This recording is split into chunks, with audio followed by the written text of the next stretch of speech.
সবই নকল, এই পৃথিবীর সবই নকল, আসল কিছুই নয়। এক আল্লাহর গোলাম আমি, এই তো পরিচয় আমার, এই তো পরিচয়। কোরআন হাদিস শাসনতন্ত্র রাসূল আমার নেতা, উৎসাহ মোর চির অম্লান ইতিহাস বীর গাথা।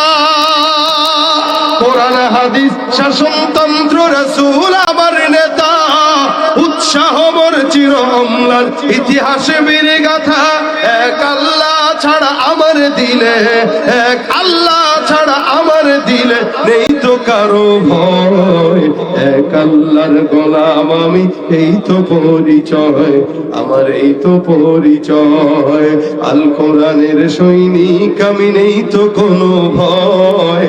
এক আল্লাহর গোলাম আমি, এই তো পরিচয় আমার, এই তো পরিচয়। কার গোলাম? আল্লাহর গোলাম আমরা। আল্লাহ পাক তার গোলামির জন্যই দুনিয়াতে প্রেরণ করেছেন, এটা প্রত্যেকটা বান্দার কাজ। আল্লাহ পাক বান্দাকে বানিয়েছেনই গোলামির জন্য। মা খালাকতুল জিন্না ওয়াল ইনসা ইল্লা লিয়াবুদুন।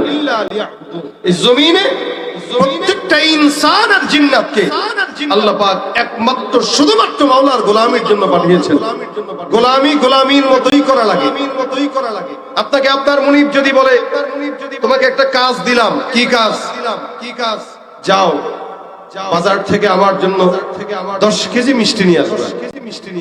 আপনি বাজারে গেলেন ও মিষ্টিও আনলেন, কিন্তু মুনিবের কথা মতো আনেন নাই, 20 কেজি নিয়ে আসছেন 10 কেজির জায়গায়। মুনিব বেশি খুশি হবে নাকি বেজার হবে? টাকা দিছে 10 কেজি, নিজের পকেট থেকে ঢুকায়া 20 কেজি আনছেন, কেন? সামনে যেন আর কিনা না লাগে, মোটামুটি অনেকদিন চলবে। মুনিব বলবে, তোমার মাতবরি করতে বললো কে? বললাম 10 কেজি, তুমি আনলা 20 কেজি। অথবা 10 কেজির জায়গায় চিন্তা করলেন 300 350 টাকা কেজি, একটু কমায় টমায় নিয়ে যাই, কি দরকার এত খরচ করা? আপনি 5 কেজি নিয়ে গেলেন, তার লাগবে 10 কেজি। এবারও কি মুনিব বেজার হবে না খুশি হবে? বেজার। 5 কেজি আনলেও বেজার, 20 কেজি আনলেও বেজার। বলে 10 কেজি আনছো ঠিক, এটাকে বেছে বেছে 10 কেজি নিয়ে আসো, তাহলে খুশি হবে, কারণ তুমি কাজের কাজ করছো। আল্লাহ পাক রব্বুল আলামিন আমাদেরকে গোলামির জন্য পাঠিয়েছেন। আবদিয়াত বলা হয় কাকে? আল্লাহ পাকের প্রত্যেকটা আদেশ নিষেধ পুঙ্খানু মানার নামটাই হলো গোলামি। আপনাকে বলা হয়েছে যাও ইবাদত করো। ইবাদত কি? 5 ওয়াক্ত নামাজ ঠিকমতো আদায় করবা। ফজরের 2 রাকাত, জোহরের 4 রাকাত ফরজ, আসরের 4 রাকাত ফরজ, মাগরিবের 3 রাকাত ফরজ, এশায় 4 রাকাত ফরজ। আপনি চিন্তা করলেন, যেহেতু এশার নামাজ পড়তে দাঁড়াইলাম অথবা মাগরিবের নামাজে দাঁড়াইলামই, 2 রাকাত কেন পড়বো? মালিক তো বলছে সেজদা যত বেশি দিবা তত বেশি আল্লাহর নিকটবর্তী হবা। 2 রাকাত নামাজে 4টা সেজদার জায়গায় 14টা দিলে আমার আল্লাহ হয়তো বেশি খুশি হবে। কেন? আল্লাহ পাক তো বলেছেন, বান্দা যত সেজদা দাও তত বেশি নিকটবর্তী হও। উসজুদ ওয়াকতারিব, সেজদা দাও, আল্লাহ পাকের নিকটবর্তী হও।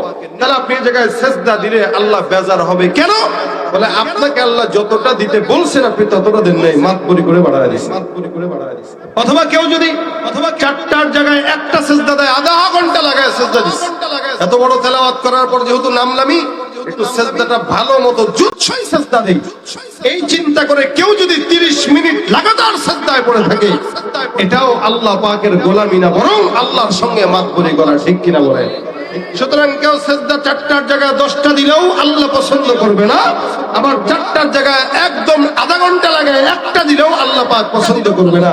এটাকে আল্লাহর গোলামি বলে চলে না, এটাকে আল্লাহ পাকের নাফরমানি বলা চলে, ঠিক কিনা বলেন? কারণ এটা তার মন গড়া ইবাদত। আল্লাহ পাকের গোলামি আমি যতটুকু বলেছি ততটুকু মানলেছি, ততটুকু আদেশ দিলাম ততটুকুই পালন করা, এটা হলো গোলামি। ভয় কতটুকু করা? যতটুকু করলে আল্লাহ পাক পছন্দ করে ততটুকুই। কিন্তু আপনি আল্লাহ পাককে ভয় না করে অন্য কাউকে ভয় করলেন, এটাকে ভয় বলা চলে না। আপনি বলবেন ভয় তো করি, তো কাকে করেন? করি এলাকার নেতারে করি, কাকে? পীরকে করি। এই দুনিয়াতে আমরা যতটুকু আল্লাহকে ভয় করা দরকার অতটুকু তো করি না, বরং নেতা, পীর, বুজুর্গ, ওলামা একরাম, বাবা, দাদা, এদেরকে যতটুকু ভয় করেছি ততটুকু ভয় যদি আমরা আমাদের মাওলাকে করতাম, প্রত্যেকটা মানুষ আল্লাহ পাকের খাঁটি গোলাম হয়ে যেত। কিন্তু আমরা আল্লাহকে ভয় করা দরকার, আল্লাহকে করি না, ভয়টা অন্য জায়গায় খাটাই। এজন্য আল্লাহ বলেন ইয়া আইয়ুহাল্লাযীনা আমানুত্তাকুল্লাহ। আমার আল্লাহ পাক রব্বুল আলামিন আগেই মুমিন বলে ডেকেছেন, মুমিন ঈমানদার। এই ঈমানদাররা ইত্তাকুল্লাহ, আল্লাহর ভয় অন্তরে ঢুকাও। আল্লাহ পাক রব্বুল আলামিন মুমিনকে ঈমানদার মুমিন বলে ডাক দিয়ে বলতেছেন তোমরা তো এমনিও মুমিন, যেহেতু ঈমানদার মুমিন হয়ে গেছো, তার মানে মুমিনদেরকেও আমি আল্লাহ পাক আবার আলাদা আল্লাহকে ভয় করার জন্য আদেশ করলাম। ঈমানদারকে আল্লাহ পাক আলাদা ভাবে আল্লাহকে ভয় করার জন্য আলাদা আদেশ দিয়ে দেয়। কেমন ভয়? ইত্তাকুল্লাহ হাক্কা তুকাতি, যতটুকু ভয় করা দরকার হক আদায় করে করো। যতটুকু ভয় করলে তার ভয় বলা হয়। ভয় আল্লাহকে করে মুখে মুখে, কিন্তু টেবিলের নিচ দিয়ে ঘুষ খাওয়ার সময় আল্লাহর কথা এক বিন্দু পরিমাণও মনে থাকে না, ঠিক কিনা? আল্লাহকে ভয় করার নাম দেয়, কিন্তু সুদের টাকা খাওয়ার সময় একটু চিন্তা আসে না। সুদের টাকা দিয়ে যে গাড়ি করলাম, বাড়ি করলাম, এলাকার ভিতরে ব্যবসা বাণিজ্য দাঁড় করাইলাম, এই আল্লাহ পাক রব্বুল আলামিন তো আমাকে দেখে। এই ভয়টা সুদ খাওয়ার সময় বান্দা তার অন্তরে রাখে না। এই কারণে আল্লাহ পাক রব্বুল আলামিন বলেন, বান্দা ঈমানদার হইছো, প্রত্যেকটা ঈমানদার বান্দা তোমাদের অন্তরের মধ্যে মাওলার ভয় ঢুকায় দাও। আল্লাহ পাকের ভয় মানে রাজনীতি করতে গেলেও আল্লাহর ভয় থাকা লাগবে। রাজনীতি, আমাদের দেশের রাজনীতি হইলো নোংরা রাজনীতি। রাজনীতি মানে এর মারো তেতারে কাটো, ঠিক কিনা বলেন? আমাদের দেশের রাজনীতি মানে চুরি চামারের রাজনীতি।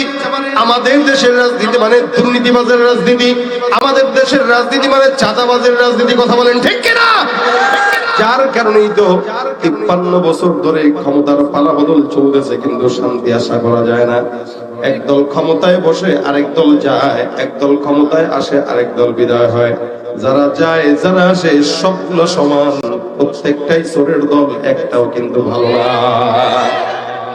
ভাইরা আমার, চাঁদাবাজ বন্ধ হয়েছে নি? গন্ধ কথা কয় না, চাঁদাবাজি বন্ধ হয়েছে না? আগেও ছিল, এখনো আছে, হাতটা বদল হয়েছে। এই কারণে মুসলমান বলতেছে আল্লাহর ভয় যদি থাকতো চাঁদাবাজি থাকতো না, দুর্নীতি থাকতো না। আল্লাহর ভয় যদি থাকতো দিনে দুপুরে ডাকাতি চলতো না। আল্লাহর ভয় যদি থাকতো দিনে দুপুরে অন্যায় ভাবে কারো জায়গা চুরি করা লাগতো না। আল্লাহর ভয় প্রকৃত ভাবে যদি থাকতো দুনিয়ার কোনো বান্দা অন্যের হক নষ্ট করে খেতে পারতো না। আল্লাহর ভয় যদি প্রকৃত থাকতো রমজান মাসের দোকানপাটে পর্দা লাগায় ভিতরে মজ মস্তি আর বিড়ি সিগারেট টানা যেত না। আমাদের দেশের মুসলমানরা ইমানদার দাবি করে, কিন্তু রোজার মাস আসলে সব পর্দাওয়ালা হয়ে যায়। পর্দা লাগায় লাগায় সিগারেট টানে, রুটি খায়, কলা খায়, নাস্তা করে। এরাও মুসলমান দাবি করে, মুমিন দাবি করে, ইমানদার দাবি করে, কিন্তু আল্লাহর ভয় দিলের ভিতরে থাকলে এগুলো করতো। সব দাবিদার, কিন্তু মানার মতো কামিয়াবি নাই। আল্লাহ পাক রব্বুল আলামিন বলে, শোনো, ইমানদার যারা তারা বলবে ক্বালু সামি'না ওয়া আতা'না, এরা শুনবে মানবে। আর বেঈমানরা বলে সামি'না ওয়া আসাইনা, এক কান দিয়া শুনে আরেক কান দিয়া গরু ছাগলের মতো বের করে দেয়। আমার আল্লাহ ডাক দিয়া বলে এগুলো সব হলো হায়াওয়ান আর জানোয়ারের মতো, ঠিক কিনা?